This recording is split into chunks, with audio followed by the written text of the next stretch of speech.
Well, hi everybody and welcome back. I'm at the workbench again here and want to just do a quick stash update. I got a few kits in lately.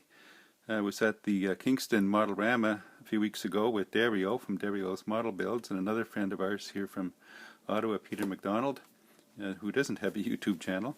I only picked up two kits at the show. I got this here, the Revell 71 Olds 442. Got a good deal on that, and I think I got that for $25. And picked up another one, and just in the door quick. We got there early, trying to get a quick look at what was on sale in the vendors tables, and I got this Weirdos kit, the Killer McBash, for $5.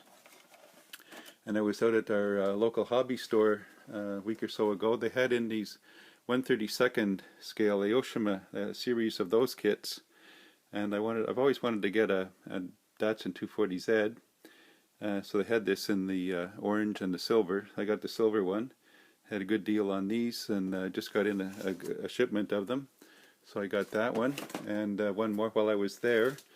I saw this one. They've had this in stock for a while, and I kept hemming and hawing about it, and finally decided, oh, what the heck, I'm into cartoon builds now, and got the Dios Wheels Baja Humbug, and should be fun to do that. So another few kits to add to the stash, and looking forward to building those. So stay tuned, there's another build coming up soon.